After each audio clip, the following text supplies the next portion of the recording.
Sidang jemaat yang dikasihi oleh Tuhan, saya mengucapkan selamat sore, shalom, salam sejahtera buat kita semua, kiranya berkat Tuhan tetap dilimpahkan kepada kita semua lewat ibadah raya minggu ini, tanggal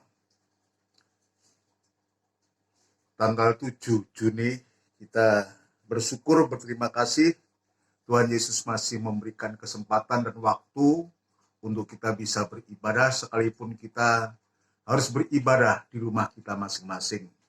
Untuk itu kita persiapkan hati kita untuk kita mau beribadah kepada Tuhan, dan kita akan mengangkat satu pujian dalam buku NR nomor 203 untuk nanti kita akan berdoa langsung firman Tuhan. Kita akan melakukan ini, ajarku berharap. Ajarku mengerti segala rencanamu, ajarku berserah hanya padamu,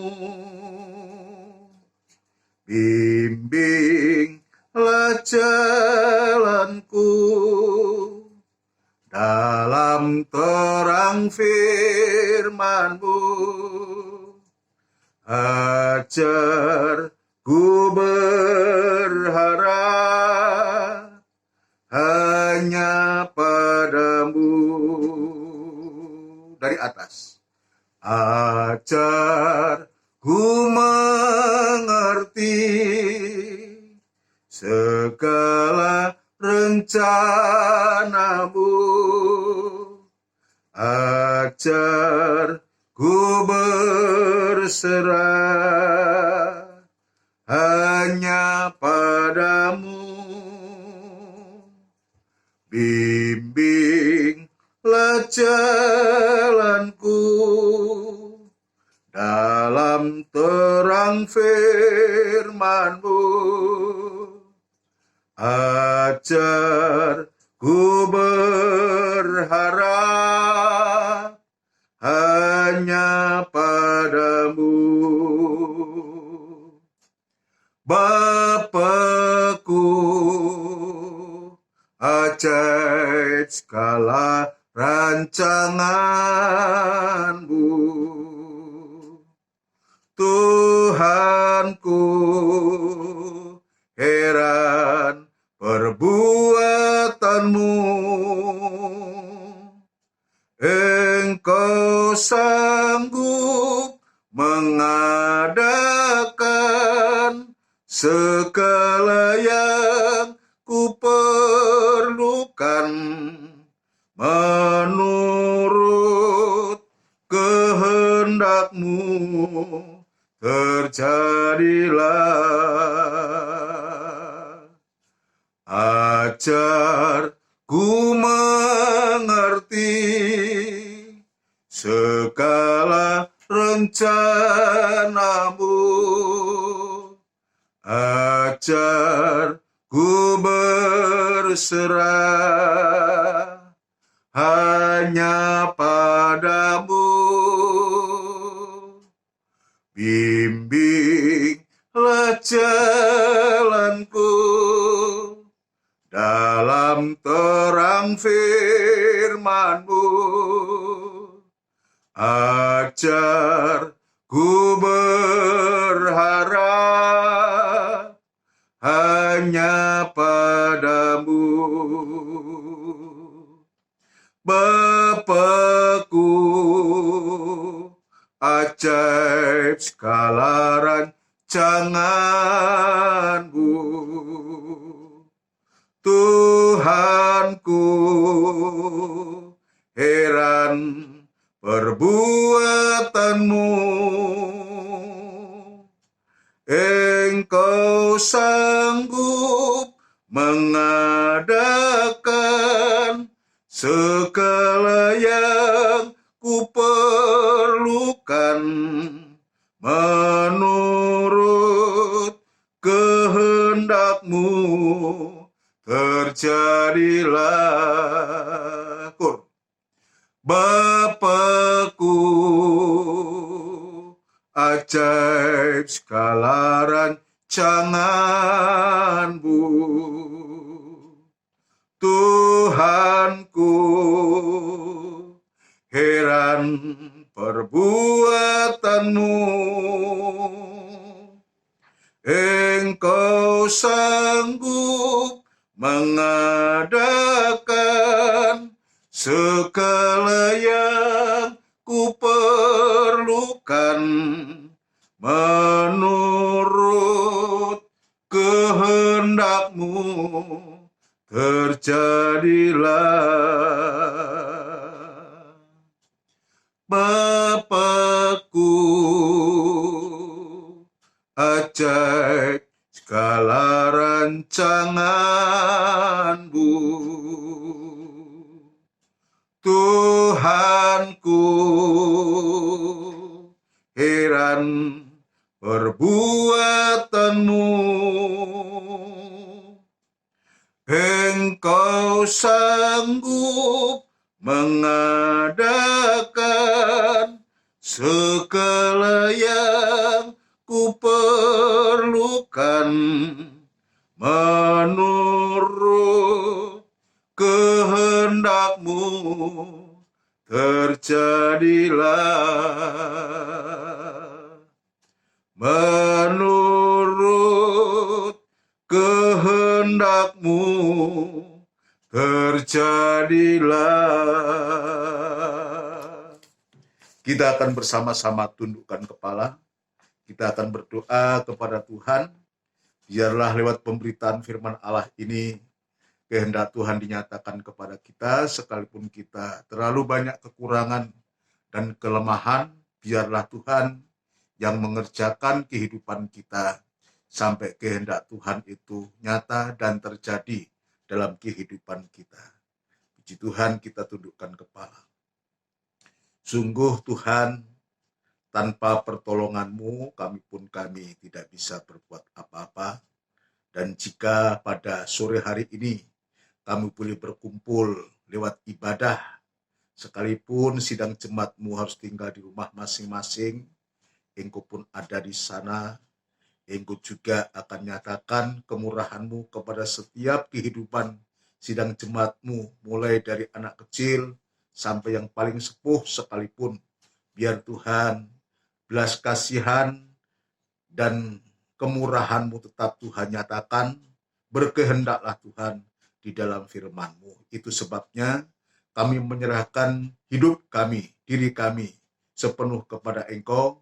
Biar kemurahan dan belas kasihan-Mu saja yang berlaku atas kehidupan kami.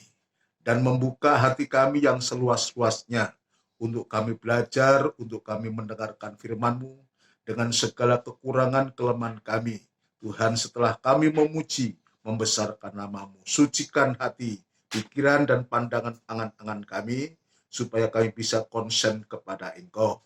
Namun demikian Tuhan, di saat kami mendengarkan firman-Mu, kuasa kegelapan tidak tinggal diam untuk mengganggu pikiran, angan-angan, dan hati kami. Dan itu sebabnya kami sehati, panggil nama-Mu yang penuh kuasa, mengusirkan segala pekerjaan setan itu di dalam nama Tuhan Yesus Kristus. Darah Kristus yang berkuasa.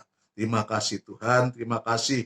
Urapi firman-Mu dan urapi kami sekalian Tuhan. Gereja-gereja lain yang bersamaan beribadah semacam apa yang kami lakukan hari ini, Tuhan, Engkau juga memberkati dan memakai para hamba-hamba Tuhan, para gembala untuk sidang jemaat semua. Tuhan juga Engkau pakai untuk kami belajar beribadah, berbuat bakti kepada Engkau Tuhan.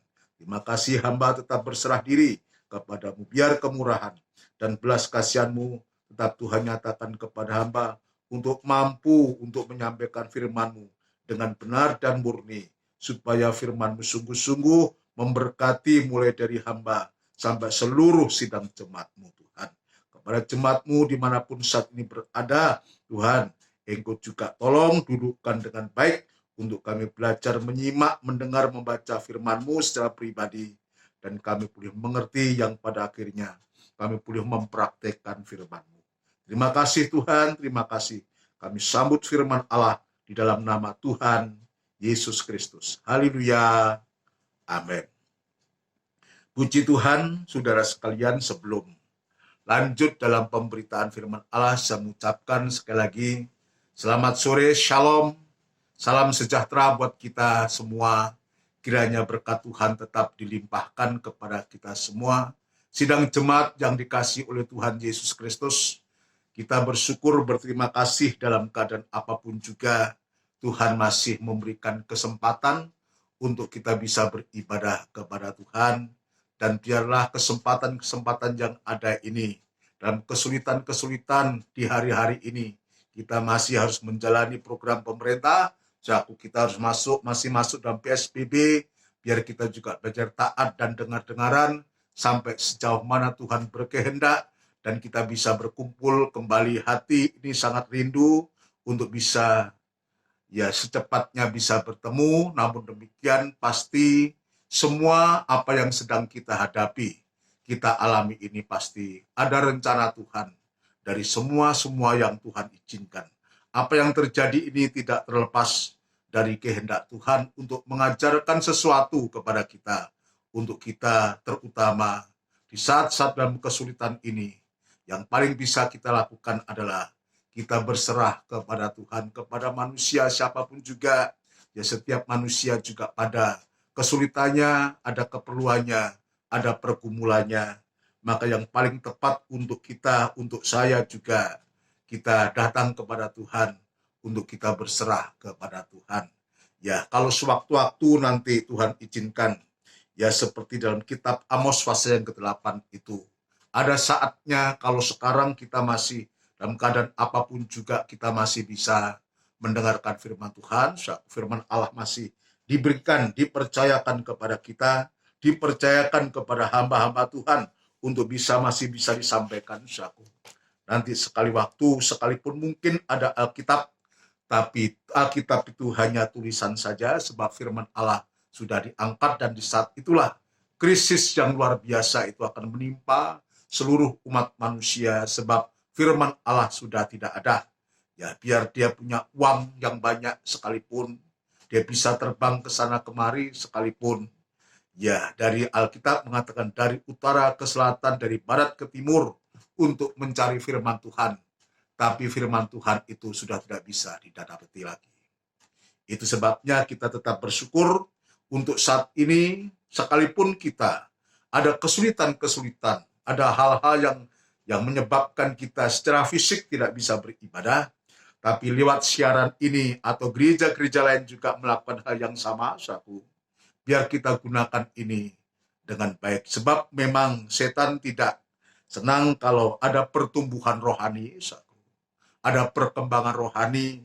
Setan juga tidak mau, tidak senang kalau orang-orang Kristen, anak-anak Tuhan itu bersemangat, maka dengan segala cara, setan berusaha untuk melemahkan orang-orang Kristen, anak-anak Tuhan. Kalau bisa sewaktu-waktu sampai tidak bisa beribadah kepada Tuhan. Coba kita membayangkan kalau di saat-saat kesulitan semacam ini, kita tidak bisa beribadah, kita tidak bisa mendengarkan firman Tuhan, tidak bisa melayani, apa yang kita bisa harapkan? Apa yang kita bisa harapkan untuk kita bisa mampu bertahan ini? Saya sendiri rasa terlalu lama, gak bisa bertemu sidang jemaat. Hati kami sangat rindu untuk bisa bertemu, bisa berkunjung. Tapi keadaan ini yang menyebabkan kita tidak bisa untuk kita saling menjaga, untuk satu menjaga satu dengan yang lain, sehingga kita harus lakukan ibadah semacam ini. Puji Tuhan. Mari kita akan lanjutkan dalam pemeriksaan kita, pemeriksaan kita tentang 4 mimpi yang dialami oleh Yusuf. Mimpi yang pertama kita sudah periksa. Yusuf mendapat mimpi supaya tidak takut untuk menerima Maria atau menerima Yesus sebagai satu-satunya Tuhan dan Juru Selamat, Dan mimpi yang kedua, ini yang akan kita periksa, yaitu Yusuf mendapat mimpi untuk lari dari Kanaan ke Mesir, sebab ada Herodes yang mau membunuh Yesus. Ini topik kita, saudaraku. Tapi masih ada dua mimpi lagi. Yaitu yang ketiga adalah Yusuf mendapat mimpi supaya kembali dari Mesir ke Kanaan sebab Herodes sudah mati. Jadi semua ada saatnya Tuhan, saudaraku. Saat mana Yusuf harus melakukan mimpi itu, mengerjakan mimpi itu, menuruti mimpi itu, saudaraku. Dan sampai sewaktu-waktu juga Yusuf juga harus kembali ke Kanaan, saudaraku, karena ya orang yang merencanakan pembunuhan itu sudah tidak ada. Dan mimpi yang keempat ini, saudaraku, nanti kita akan periksa. Yusuf mendapat mimpi untuk pergi ke Galilea, ya di kota Nazaret, saudaraku. Itu di mana kota Nazaret itu Yesus akan tumbuh sebagai anak, ya sampai menjadi dewasa, yang pada akhirnya orang menyebut Yesus itu adalah orang Nazaret, ya, orang Nazaret. Ini 4 mimpi yang Yusuf sudah terima, dan ialah ini juga menjadi suatu pelajaran kepada kita justru di masa-masa sekarang ini. Itu sebabnya saudara sekalian, biar waktu dan kesempatan ini betul-betul kita akan gunakan untuk kita bisa beribadah kepada Tuhan. Kita memanfaatkan kesempatan-kesempatan yang ada untuk kita bisa mendengarkan firman Tuhan. Ya, kita akan membaca saku bagian mimpi yang kedua. Ya, mimpi yang kedua. Ayat fasa yang kedua, ayat yang ke-13 sampai dengan ayat yang ke-14. Mimpi yang kedua adalah ayat yang ke-13 sampai ayat yang ke-14 yang berbunyi demikian. Setelah orang-orang Majus itu berangkat, nampaklah malaikat Tuhan kepada Yusuf dalam mimpi dan berkata, "Bangunlah, ambillah anak itu serta ibunya, larilah ke Mesir dan tinggallah di sana sampai aku berfirman kepadamu, karena Herodes akan mencari anak itu untuk membunuh dia." Maka Yusuf pun bangunlah, diambilnya anak itu serta ibunya malam itu juga, lalu menyingkir ke Mesir dan tinggallah di sana hingga Herodes mati. Hal itu terjadi supaya genaplah yang difirmankan Tuhan oleh Nabi, "Dari Mesir kupanggil anakku." Jadi ini merupakan suatu peristiwa yang sudah pernah terjadi, dan Yusuf sungguh-sungguh juga melakukannya. Dengan mimpi yang pertama yang sudah dia terima itu membuat Yusuf itu semakin peka terhadap setiap mimpi, semakin peka terhadap mimpi. Maka betul setelah dia mendapatkan mimpi, ayat mengatakan, dia melakukan, maka Yusuf pun bangunlah, diambilnya anak itu serta ibunya malam itu juga, lalu menyingkir ke Mesir. Jadi tidak menunggu lama, ya nggak tahu persiapannya kayak apa, saya tidak bisa membayangkan sebab saat itu juga bangun dan dia langsung ya ringkas-ringkas membawa perbekalan, sebab antara Kanaan dan Mesir itu bukan jarak yang pendek, jarak yang sangat jauh, yang pernah ya dialami oleh bangsa Israel dari Mesir ke Kanaan. Ya, kalau bangsa Israel dari Mesir ke Kanaan, sekarang dari Kanaan, dari Bethlehem itu, dari tanah Yudea itu, dia harus kembali, harus pergi ke Mesir. Bangsa Israel dia harus menjalani itu selama 40 tahun lamanya, sampai di negeri perjanjian. Ya, di zaman Yusuf kita tidak tahu, tidak disebutkan berapa lama dalam perjalanan, tapi ini suatu perjalanan yang tidak mudah. Perjalanan yang tidak mudah, yang harus dialami, harus dilakukan, demi untuk ketaatannya kepada firman, demi untuk penurutannya terhadap suara firman yang memerintahkan itu.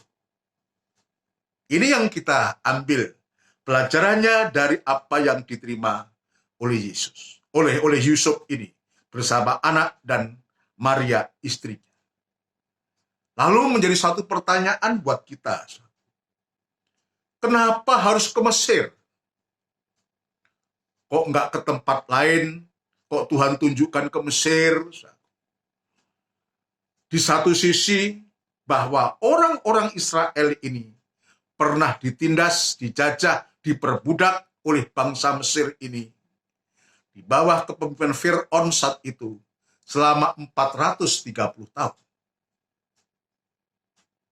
Tapi yang saya juga luar biasa heran dari pihak Yusuf ini, juga tidak terpikirkan itu, tidak memikirkan itu, ya, apapun yang terjadi, baik di perjalanan maupun nanti di Mesir, ya, Yusuf tidak memikirkan, yang dia pikirkan adalah bagaimana Yusuf itu bisa taat dan dengar-dengaran kepada firman. Jadi dari sini, saudaraku, ini mengajarkan untukku, khususnya di hari-hari ini, saudaraku, untuk kita sidang jemaat semua. Ketika Tuhan izinkan kita harus mengalami hal semacam ini. Ya, ternyata yang Tuhan tuntut, yang Tuhan minta dari kita adalah untuk kita tetap taat dan dengar-dengaran kepada suara Tuhan. Kenapa? Sebab saya yakin dan kita yakin sekalipun dagingku, daging kita, kemauan kita itu tidak sesuai dengan apa yang menjadi rencana Tuhan. Kita memberontak, kita menolak dengan keadaan yang sedang kita hadapi, yang saya alami. Saya memberontak. Tidak bisa menerima keadaan itu. Tapi dengan apa yang dialami oleh Yusuf ini, mengajarkan kepadaku, mengajarkan untuk kita semua.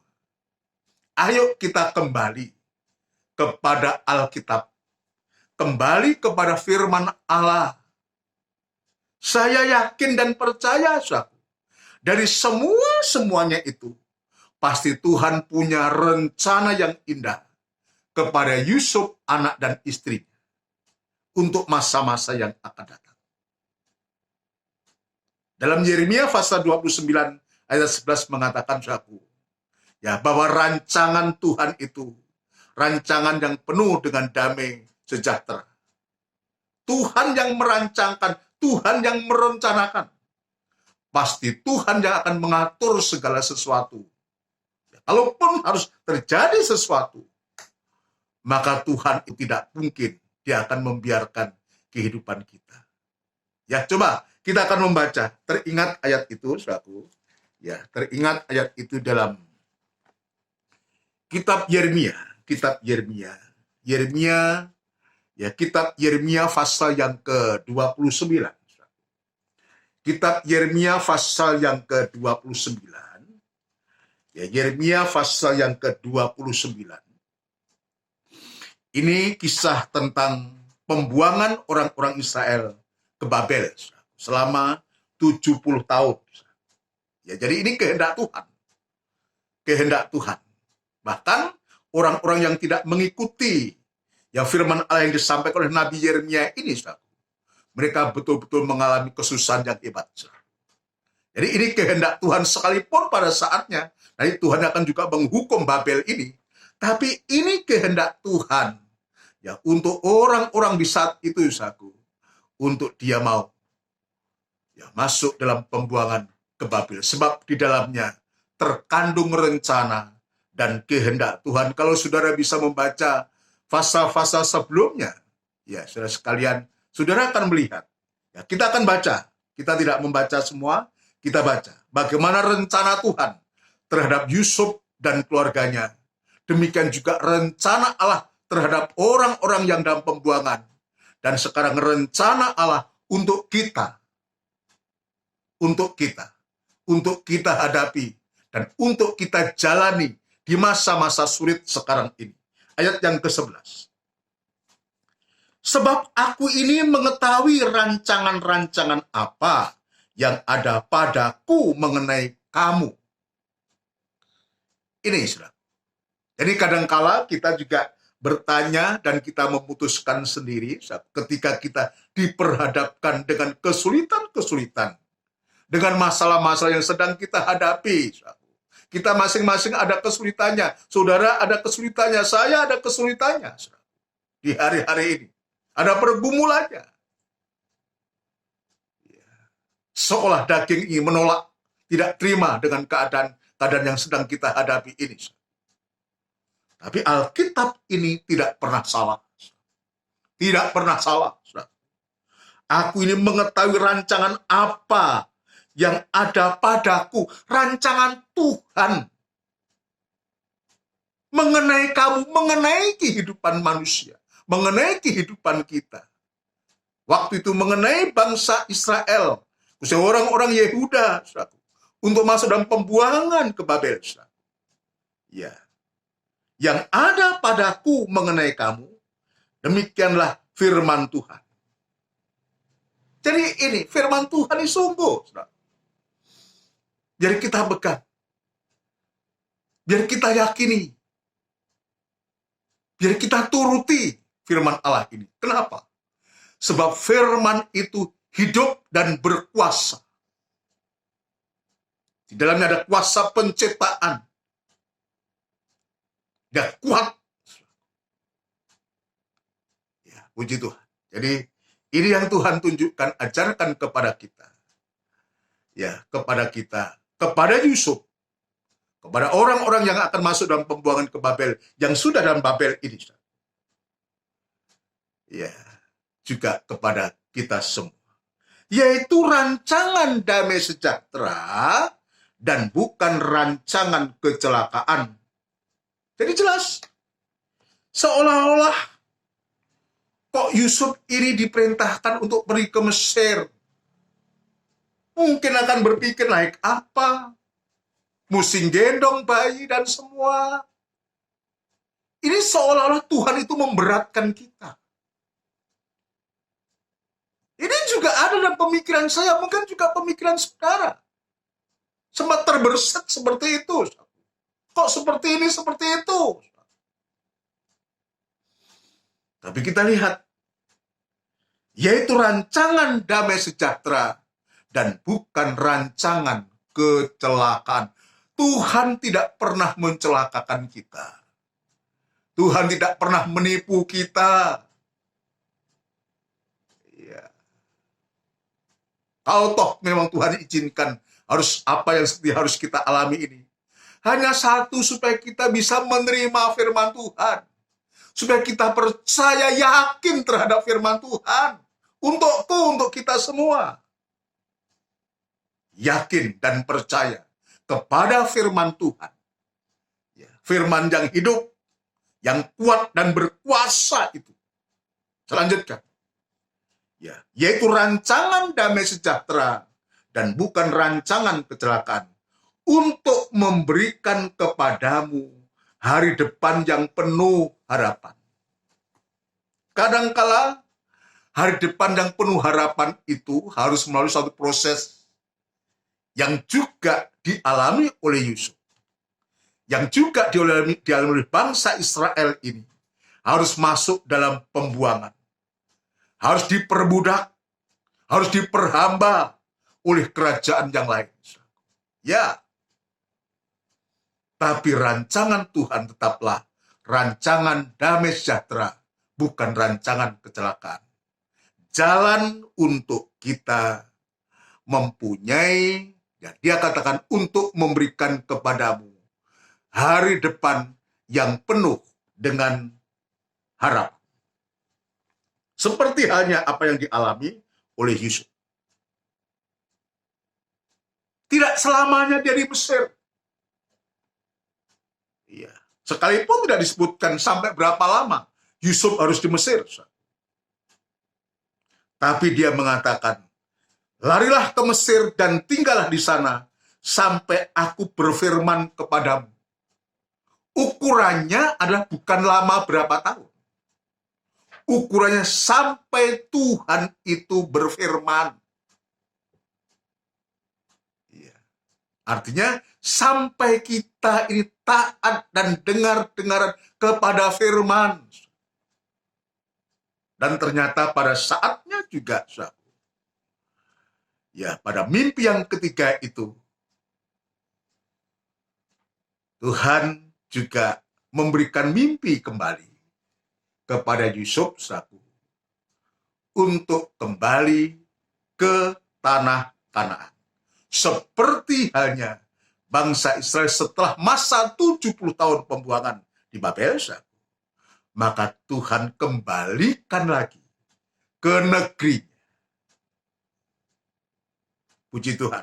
Ayat yang ke-19 dari Injil Matius pasal yang kedua ayat 19. Setelah Herodes mati, nampaklah malaikat Tuhan kepada Yusuf dalam mimpi. Ini mimpi yang ketiga, katanya, bangunlah, ambillah anak itu serta ibunya, dan berangkatlah ke tanah Israel, karena mereka yang hendak membunuh anak itu sudah mati. Jadi, kalau saya simpulkan ini, jalan yang Tuhan tunjukkan kepada kita, gereja Tuhan ini adalah untuk sampai kita mempunyai masa depan yang penuh pengharapan. Itulah masa kemuliaan bersama Tuhan. Prosesnya adalah jalan kematian dan kebangkitan. Tidak ada kemuliaan, saudara. Tidak ada hari depan yang penuh dengan pengharapan tanpa harus kita lalui proses kematian dan kebangkitan ini. Jadi kepada kita, proses kematian terutama itu juga harus benar bersama Yesus, maka akan dibarengi dengan proses kebangkitan juga bersama Kristus, sampai sewaktu-waktu kita juga dipermuliakan bersama-sama dengan Kristus.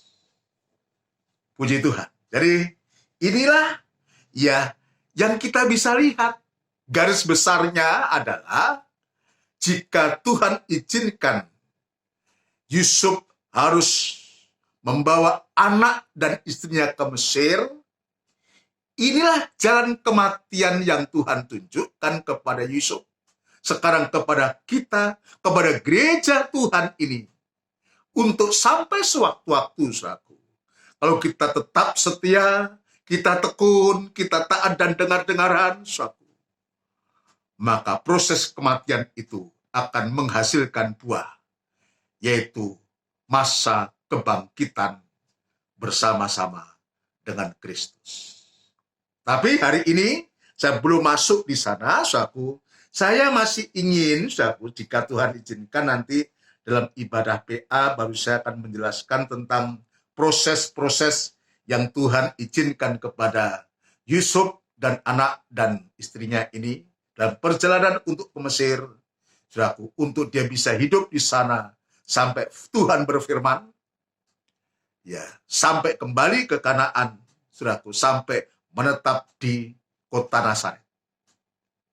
Nanti jika Tuhan izinkan, kita lanjutkan di PA hari Rebu, jika Tuhan masih memberikan umur dan waktu kepada kita. Tapi sekarang saya ingin menunjukkan kepada kita adalah apa yang membuat Allah itu. Jadi ini ada semacam suatu, ya, ada pihak-pihak lain, dalam hal ini Herodes, ya, yang pada akhirnya Tuhan itu memerintahkan lewat mimpi kepada Yusuf adalah adanya Herodes, Raja Herodes ini, munculnya Herodes ini, ya, bersamaan dengan itu juga tampilnya orang-orang Majus ini, muncul dua pribadi.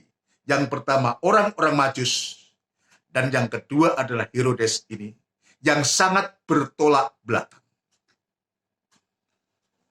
Tampilnya orang-orang Majus ini ini memberikan suatu gambaran yang sangat positif, memberikan contoh yang sangat positif. Tetapi dengan tampilnya Herodes ini, justru ancaman itu, sesuatu hal yang negatif itu terjadi.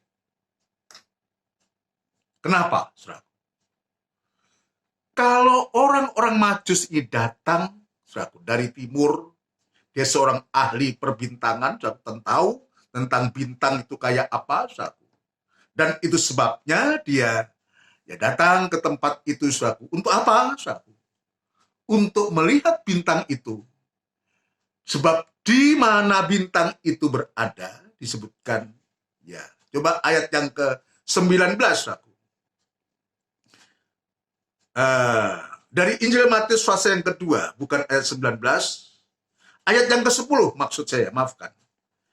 Matius pasal 2 ayat yang ke-10, ketika mereka melihat bintang itu, sangat bersukacitalah mereka. Maka masuklah mereka ke dalam rumah itu, dan melihat anak itu bersama dengan Maria ibunya. Lalu sujud menyembah dia. Jadi ini betul-betul, ya, dalam ayat yang kedua, saudaraku, ya, ayat 2, pasal 2, dan bertanya-tanya, di manakah dia, raja orang Yahudi yang baru dilahirkan itu? Kami telah melihat bintangnya di timur, dan kami datang untuk menyembah dia. Jadi tujuan dari orang Majus benar. Benar tujuannya. Jadi ini saya harus menunjukkan lebih dulu, ya, bahwa dengan setiap kali munculnya kelahiran-kelahiran itu, selalu terjadi hambatan-hambatan. Ya. Kita lihat kembali kepada orang Majus ini. Dia datang untuk mencari Yesus lewat pertolongan bintang itu, satu. Tujuannya untuk menyembah dia, menyembah Tuhan. Dan itu dia bisa buktikan ayat yang ke-10 tadi, setelah dia melihat anak itu, lalu dia sujud menyembah dia. Bukan hanya sujud menyembah dia, mereka pun membuka tempat harta bendanya dan mempersembahkan persembahan kepadanya, yaitu emas, kemenyan, dan mur. Jadi saya akan memberikan contoh yang sangat sederhana. Tujuannya baik, tujuannya benar. Maka pasti tindakannya juga benar. Ini orang Majus. Contoh bagi kita. Tetapi ada pihak yang lain yang perkataannya benar, tetapi sesungguhnya hatinya itu jahat. Dengan kata lain, ada dusta, ada kebohongan, ada kemunafikan yang ada pada Herodes. Siapa Herodes ini? Herodes ini adalah gambar dari setan, gambar dari iblis yang masuk dalam pribadi Herodes, yang dia sangat tidak senang, cemburu dengan lahirnya Yesus itu sebagai raja yang baru. Sementara dia adalah seorang raja. Maka iblis dan setan itu juga pernah masuk pada diri Fir'aun saat itu. Ini sama. Kisahnya hampir sama. Setan itu juga pernah masuk dalam pribadi Fir'aun sehingga Fir'aun ini dia memperbudak bangsa Israel. Kenapa? Sebab saat itu bangsa Israel di tanah Mesir itu sangat berkembang pesat. Sangat berkembang pesat. Dan menakutkan orang Mesir. Maka orang-orang Mesir, dalam hal ini Raja Fir'aun ini, membuat suatu kebijakan yang baru untuk menghambat. Sebab dia merasa ketakutan dengan perkembangan dari bangsa Israel yang begitu hebat itu. Membuat suatu kebijakan untuk menghambat perkembangan dari orang Israel. Sama dengan Herodes. Dia akan menghalangi keselamatan itu. Dia menghalangi pertumbuhan perkembangan itu. Itu juga lah yang mungkin kita juga pernah alami. Bagaimana kuasa kegelapan setan ini coba menghambat kita. Untuk kita menjadi lemah dan tidak berdaya. Sampai kita berserah, menyerah dengan keadaan. Tidak ada kemampuan lagi untuk kita bisa melawan. Tapi biarlah apa yang Tuhan tunjukkan kepada kita ini untuk supaya kita membuka hati kita. Ada musuh. Perjanjian lama ada Fir'aun. Yang sengaja dia memerintahkan setiap kelahiran laki-laki itu.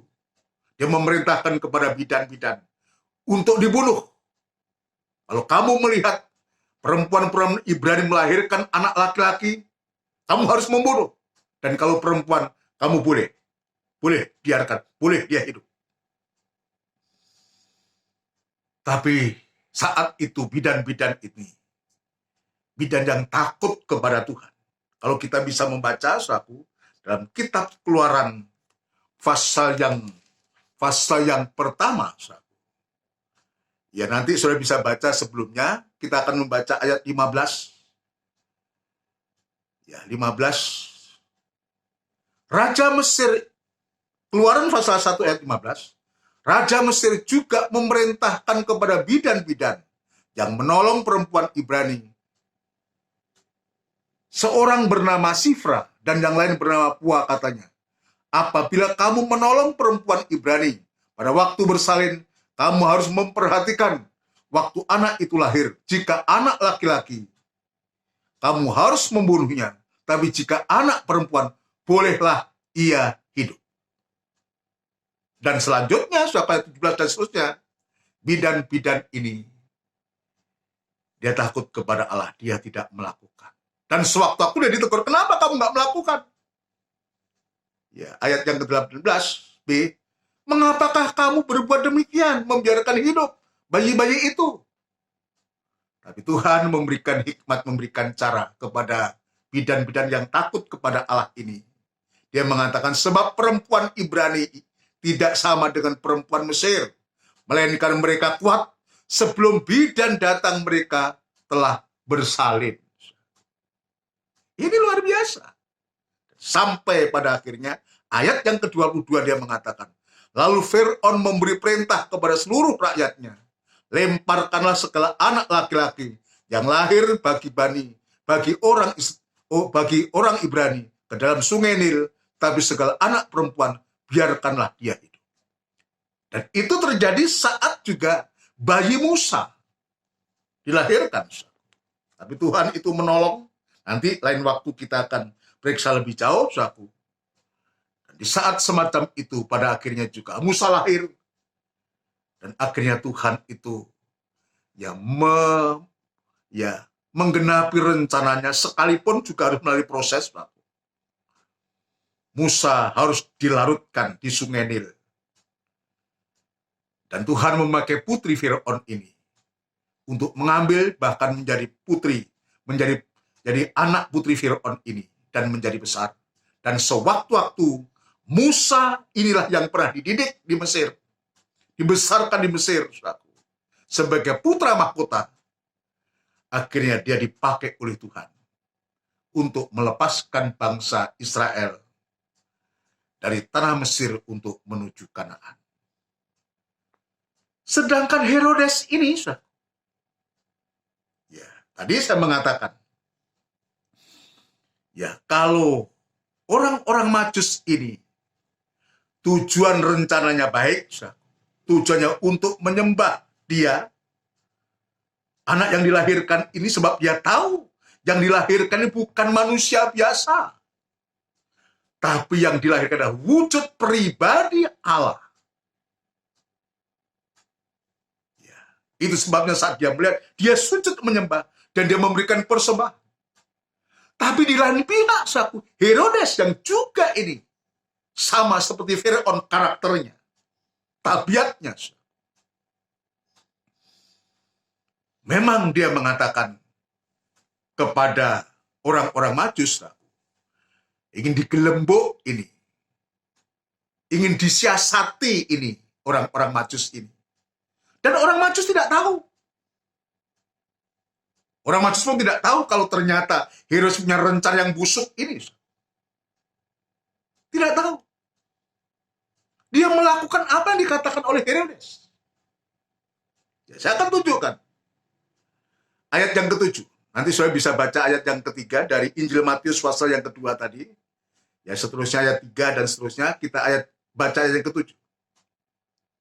Lalu dengan diam-diam Herodes memanggil orang-orang Majus itu dan dengan teliti bertanya kepada mereka, bila mana bintang itu nampak? Kemudian ia menyuruh mereka ke Betlehem, katanya, pergilah dan selidikilah dengan seksama hal-hal mengenai anak itu, dan segera sesudah kamu menemukan dia, kabarkanlah kepadaku supaya aku pun datang menyembah dia. Ya, dia mengatakan, ucapannya dia mengatakan begitu kepada orang-orang Majus ini. Dan orang-orang Majus bisa menerima. Dia juga melakukan apa yang harus dilakukan sesuai perintah daripada Herodes ini. Tapi kita lihat, mungkin perkataannya baik, seolah-olah dia mau menyembah. Aku pun akan menyembah dia, kata mulut. Dan orang Majus tidak tahu apa yang ada dalam isi hati dari Herodes ini. Tapi kita lihat, Allah itu yang maha tahu. Liciknya, siasat dari Herodes ini. Hatinya mau menyembah. Mulutnya, ya, dalam perkataan, maafkan, dalam perkataan dia mengatakan, mau menyembah. Tapi hatinya jauh. Ya, jauh. Mulutnya mengatakan, tapi hatinya tidak sesuai dengan apa yang dikatakan. Dan Tuhan melihat kebusukan niat jahat, kelicikan siasat yang mau dilakukan oleh Herodes ini kepada bayi Yesus ini. Maka Tuhan tidak kurang cara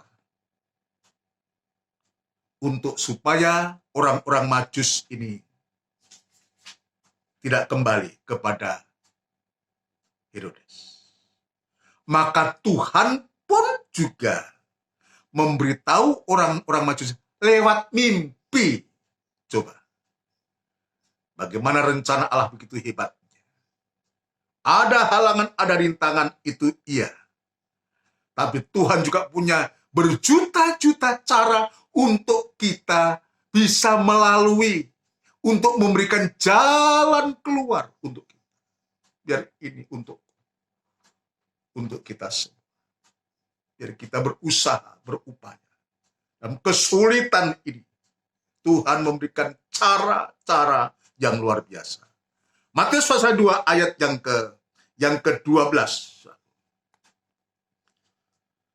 Dan karena diperingatkan dalam mimpi, saudara sekalian, supaya jangan kembali kepada Herodes, maka pulanglah mereka ke negerinya melalui jalan-jalan lain.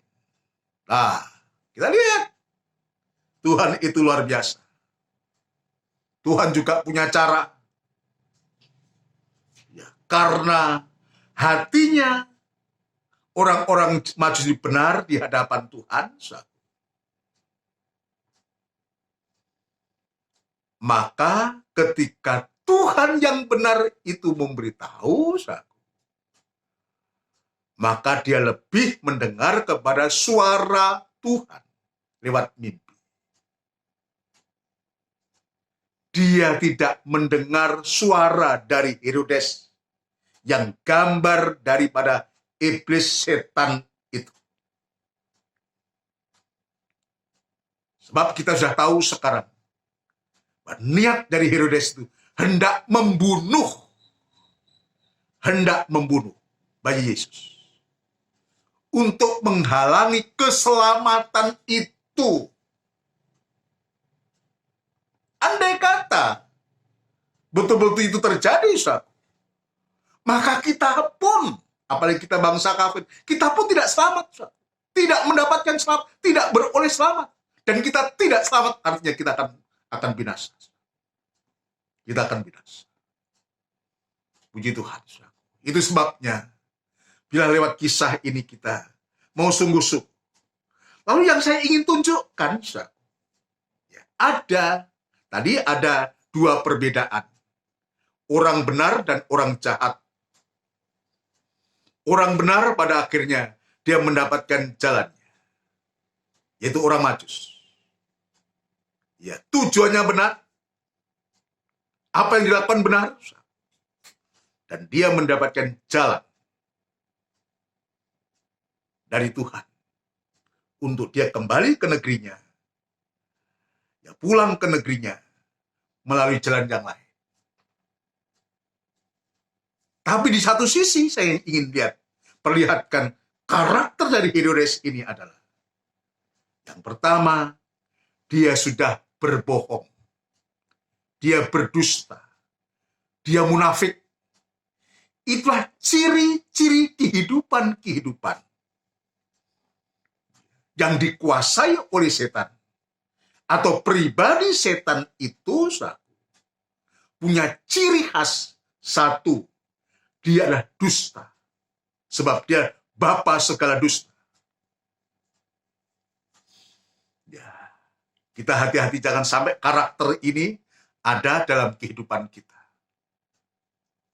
Dusta, ditutup dengan dusta, sampai menggunung.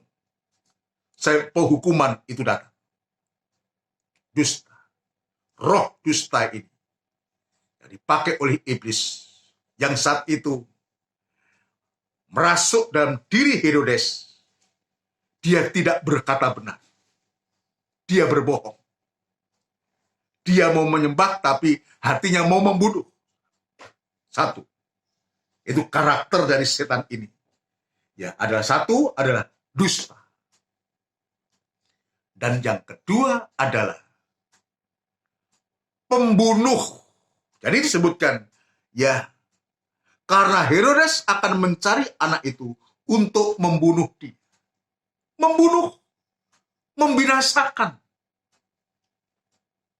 Jadi ini, kenapa? Sebab setan ini adalah pembunuh sejak mulanya. Ayat mengatakan. Pembunuh manusia sejak mulanya. Jadi dua karakter ini ada pada pribadi setan. Minimal dua karakter ini ada pada setan. Prakteknya untuk kita, jangan sampai dua karakter ini ada pada kita. Jangan karakter Herodes ini, jangan ada pada kita. Seperti hanya Firaun juga akan membunuh bayi-bayi yang dilahirkan oleh orang Ibrani. Ya, puji Tuhan. Sama dengan juga Herodes ini akan membunuh bayi Yesus ini. Jadi, satu, dia pendusta, pembohong, atau munafik. Apa yang diucapkan itu tidak sesuai dengan apa yang ada dalam hati, itu munafik. Yang kedua adalah karakter dari setan ini membunuh. Ayo ini kita baca. Kita baca dalam Injil Yohanes pasal yang ke-8. Injil Yohanes pasal yang ke-8. Kita akan membaca Injil Yohanes pasal yang ke-8. Ya. Injil Yohanes pasal 8.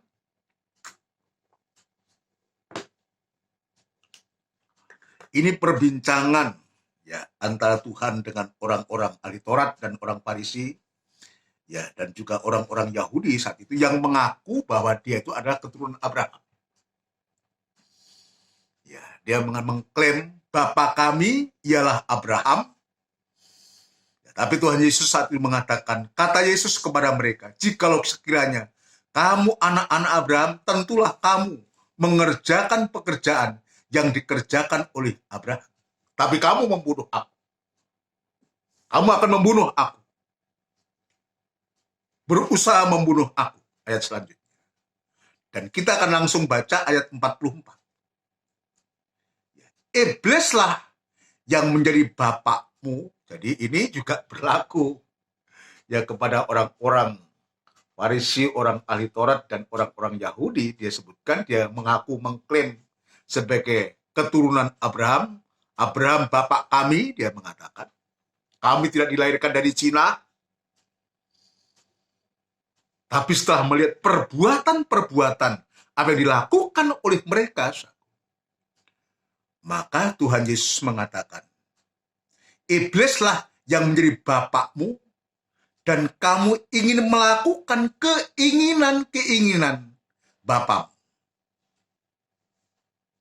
Iblis menjadi bapak yang menjadi bapakmu, kamu ingin melakukan keinginan-keinginan bapakmu. Mu-nya kecil, bukan besar. Ya. Ia adalah pembunuh manusia sejak semula dan tidak hidup dalam kebenaran, artinya berdusta, sebab di dalam dia tidak ada kebenaran. Apabila ia berkata dusta, ia berkata atas kehendaknya sendiri. Itulah karakternya. Karakter setan itu. Karakter iblis itu. Itulah karakter Herodes. Saudara sekalian, ia berkata atas kehendaknya sendiri, sebab ia adalah pendusta dan bapa segala dusta. Dia pembunuh manusia sejak mulanya, tetapi dia juga pendusta. Ya. Dan bapa segala dusta. Biar apa yang diucapkan oleh Tuhan Yesus ini, biar ini juga mengingatkan kita, jangan karakter-karakter semacam Herodes ini ya, ada pada kita. Kalau itu ada pada kita, akan menghambat kerohanian kita, menghambat pengikutan kita. Justru kehidupan kita tidak menjadi berkat. Justru kehidupan kita akan bisa mengalami kematian rohani dan pada akhirnya binasa. Dan tujuannya dari karakter-karakter ini untuk membunuh dan untuk membinasakan. Itu sebabnya kepada kita, ya, kepada kita, biarlah lewat firman Allah ini membuka hati kita, pikiran kita. Karakter yang semacam ini, ya, biar kita serahkan kepada Tuhan. Kita usirkan dalam nama Yesus. Yang mengganggu pikiran, angan-angan, dan perasaan kita. Menghambat kerohanian kita, pelan kita. Biar kita serahkan kepada Tuhan. Ya, sebab dia berkuasa. Aku meyakini, kita semua meyakini, hanya Tuhan yang mampu, yang berkuasa untuk mengusirkan karakter yang semacam ini. Kiranya Tuhan menolong. Dalam Amsal Sulaiman pasal yang ke-12. Amsal Sulaiman pasal yang ke-12.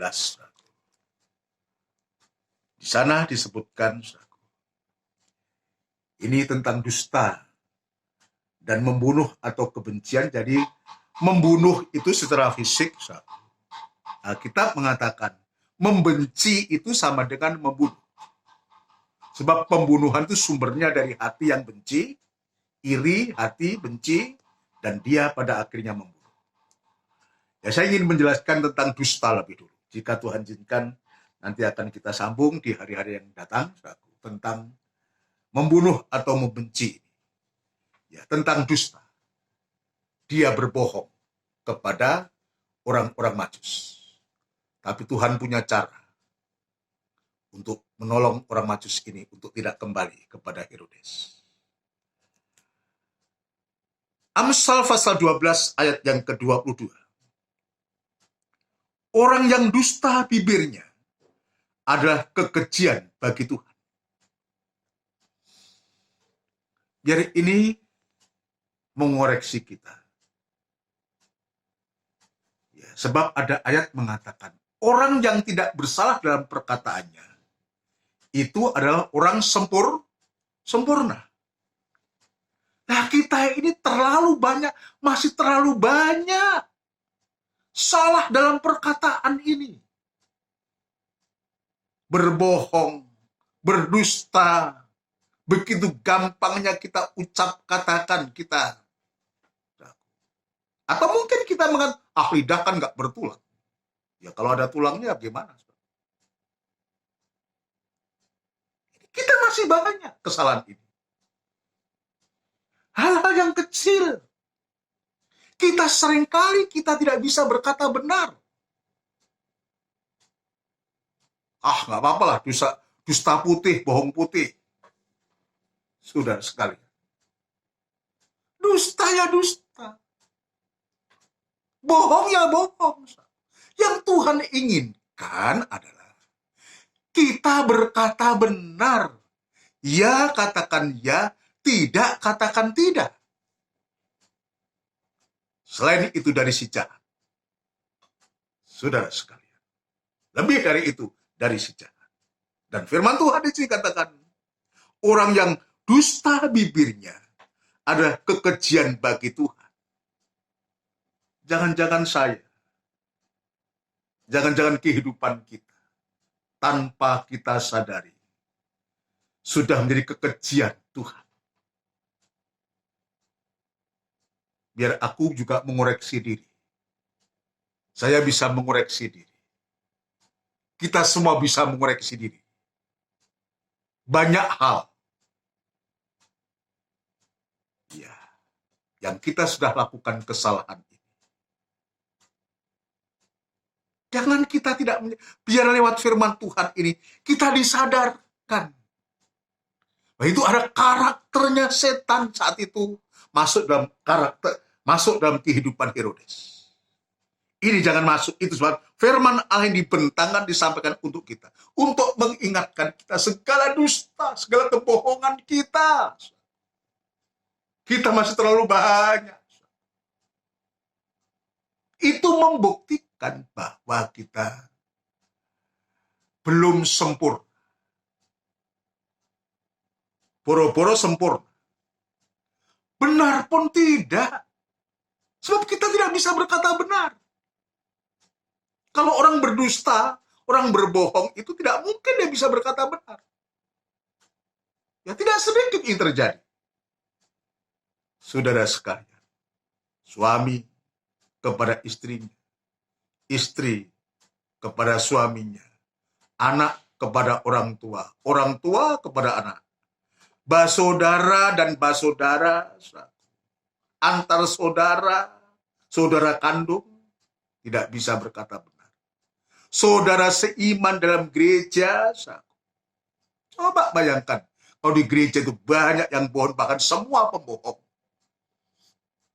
Semua berdusta antara satu dengan lain. Hancur gereja itu. Tidak ada perkataan yang benar. Tidak ada kebenaran. Semua berdusta. Itu sebabnya Tuhan mengingatkanku. Mengingatkan ke semua. Untuk kita belajar berkata benar. Sebab alat mengatakan. Orang yang dusta bibirnya adalah kekejian bagi Tuhan. Kita nggak bisa membayangkan. kalau itu merupakan satu kekejian bagi Tuhan, mau jadi apa kehidupan kita? Tetapi orang yang berlaku setia, ya contoh tadi orang Majus, jujur, benar, tujuannya benar, ya apa yang diperbuat benar, saku. Tetapi orang yang berlaku setia, jujur atau benar, dikenannya, ya dikenan. Allah itu berkenan, bukan menjadi satu kekejian, tapi Allah itu berkenan kepada kehidupan-kehidupan yang setia dan benar dan jujur ini. Ayo kita koreksi kehidupan kita. Kita koreksi kehidupan kita. Untuk supaya kehidupan kita menjadi kehidupan yang dikenang oleh Tuhan. Kehidupan-kehidupan yang diberkati oleh Tuhan. Dan doa-doa kita didengar oleh Tuhan. Mata Tuhan tertuju kepada orang-orang benar. Mata Tuhan sedang tertuju kepada orang-orang yang benar. Dia di tahtanya saja.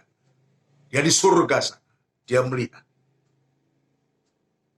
Ya. Dan Tuhan mendengar doa dari orang-orang benar ini. Coba saya teringat ayat itu, saya akan mencarikan. Ya, teringat ayat itu kalau tidak salah di 1 Petrus atau 2 Petrus. Ya, dalam suratan Petrus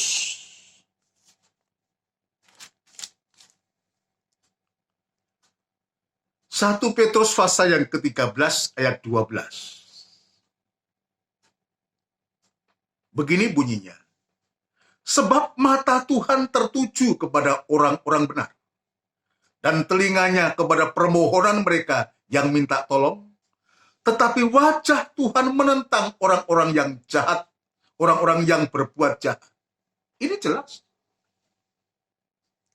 Jelas. Ya, itu sebabnya dengan ayat-ayat ini, aku mengingatkan kita untuk kita tidak mau terjebak dan dijebak oleh setan dengan segala cara. Sehingga kita tidak bisa berkata benar. Fatal. Kalau kita tidak benar, tidak berkata benar, tidak berbuat benar, berarti mata Tuhan tidak sedang tertuju kepada kita. Sebab mata Tuhan hanya tertuju kepada orang-orang yang benar. Ayo kita benahi hati kita untuk menjadi kehidupan yang benar di hadapan Tuhan. Untuk menjadi kehidupan yang benar di hadapan Tuhan. Yusuf sebagai orang yang benar, maka tanda bukti kehidupan yang benar itu, maka dia bisa melakukan perintah yang benar juga, yang datangnya dari Tuhan. Itu sebabnya Paulus menasihatkan kepada jemaat Efesus, ayat yang terakhir kita akan membaca. Suratan Efesus pasal yang ke-4. Efesus pasal yang ke-4. Efesus pasal yang ke-4 kita akan membaca. Efesus pasal yang ke-4 ayat yang ke-25 sampai ayat yang ke-27. Perhatikan baik-baik pembacaan ini. Karena itu buanglah dusta dan berkatalah benar seorang kepada yang lain, karena kita adalah sesama anggota. Ini disampaikan dalam kapasitasnya dalam jemaat. Paulus dia menulis surat kepada jemaat Efesus. Ya, berkatalah benar seorang kepada yang lain, karena kita adalah sesama anggota. Tadi saya mengatakan kalau kita tidak membuang kata dusta ini, maka yang terjadi dalam pertemuan, dalam jemaat, dalam persekutuan, maka yang terjadi adalah roh dusta itu ada. Kalau roh dusta itu ada, berarti kebenaran itu tidak ada. Gembalanya berdusta, jemaatnya berdusta, imam-imamnya berdusta, semua tidak bisa berkata benar, maka pasti kebenaran firman Tuhan itu tidak akan dinyatakan. Dan Tuhan, mata Tuhan tidak tertuju, tidak memberkati jemaat. Saya lanjutkan, ayat 26.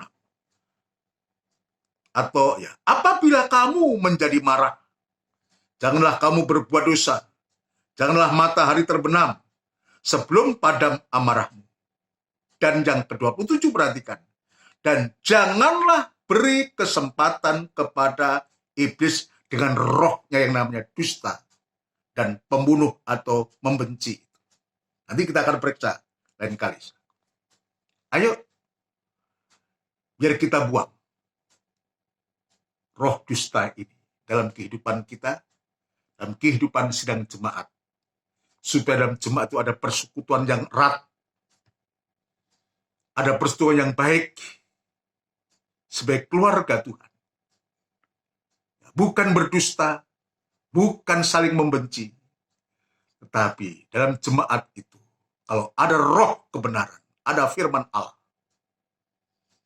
ada kasihnya Allah, ada Roh Kudus, maka akan terjadi persekutuan yang erat. Apalagi ketika kita menghadapi kesulitan sekarang ini. Jemaat tetap solid, tetap kuat, tetap bersatu, tetap saling mengasihi, maka kita bisa saling menguatkan satu dengan yang lain. Kita tidak berkata bohong, tidak berkata dusta, tidak memberikan berita dusta, tidak memberikan berita yang bohong. Tapi kita kalau memberitakan, menyampaikan berita, biar berita yang benar, berita yang bisa menguatkan satu dengan yang lain. Satu dengan yang lain dibangun oleh Tuhan. Biar kita menjadi kehidupan yang dikenan dan diberkati oleh Tuhan. Dan mata Tuhan tetap tertuju kepada kita. Dan saya yakin juga kepada Yusuf, mata Tuhan tertuju kepada Yusuf.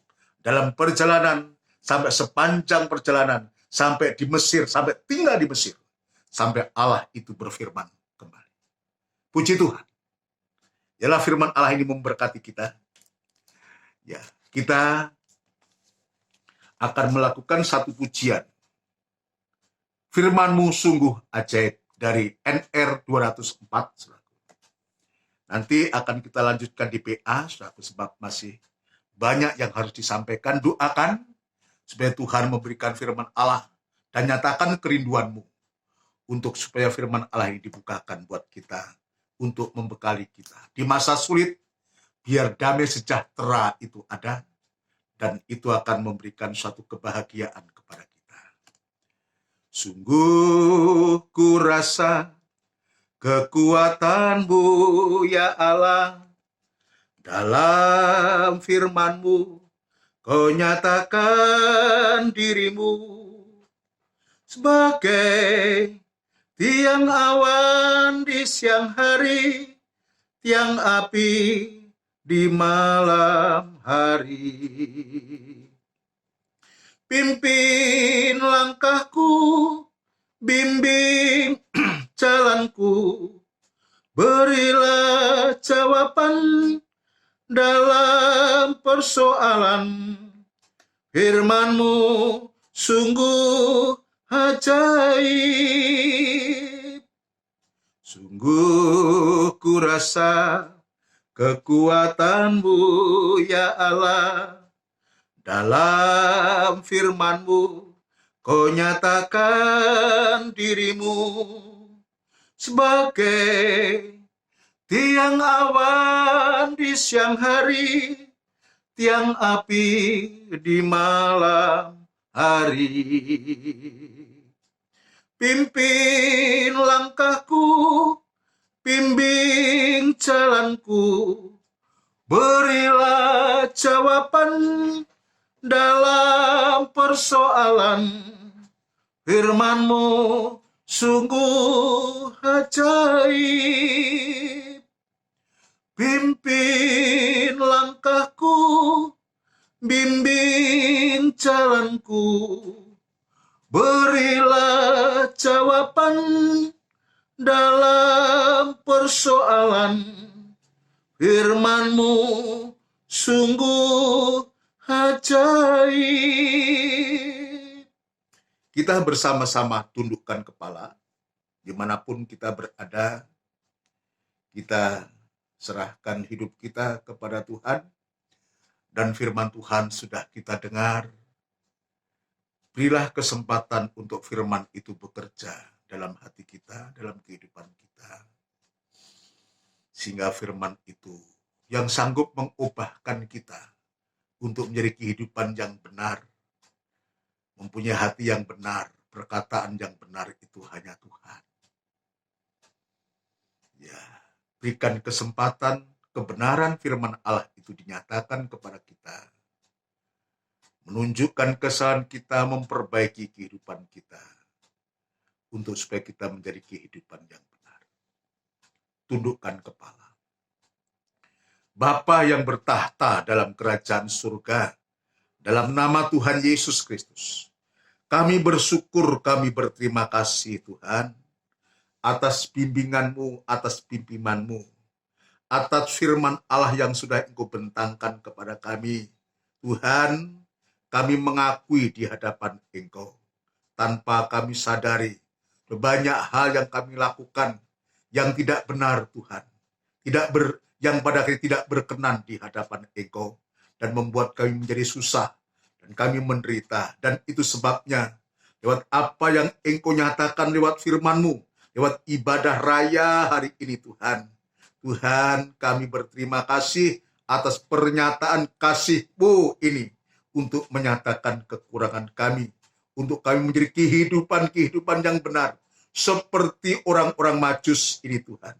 Terima kasih, tujuan ibadah benar, perbuatannya benar, dan dia mengalami berkat dan penyertaan Tuhan. Demikian pula kami yakin pula kepada Yusuf Tuhan. Dia kehidupan yang benar, oleh karena dia melakukan perintah-Mu, maka penyertaan-Mu pun Tuhan baik dalam perjalanan. Nanti selama ada di Mesir, Engkau pasti juga menyertai dan memberkati pula. Demikian juga kepada kami Tuhan. Ya Tuhan, temukan ada salah dan kurang. Kami tidak benar di hadapan Engkau. Kami sudah berdusta, berbohong dalam hal apapun juga Tuhan. Kami sudah berlaku munafik, tidak sesuai dengan apa yang ada dalam hati kami. Tuhan, mohon pengampunan dari Engkau dalam ibadah, dalam pelayan kami, dalam pengikutan kami kepadamu.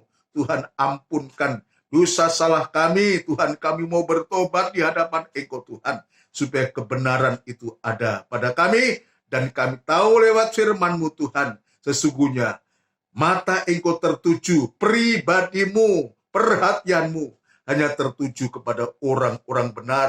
Dan doa orang-orang benar ini dikenan dan didengar oleh Engkau. Terima kasih Tuhan, sekali lagi ampuni kekurangan kesalahan kami, ketidakbenaran kami, biar Engkau yang membenarkan kami Tuhan. Terima kasih Bapa di surga untuk firman-Mu. Sekali lagi, dimanapun sidang jemaat-Mu kami berada, tolong Tuhan, lawat kami, bimbing kami, sertai kami, dan memberkati kami semua. Terima kasih Tuhan, terima kasih mulai dari hamba sampai seluruh sidang jemaat-Mu.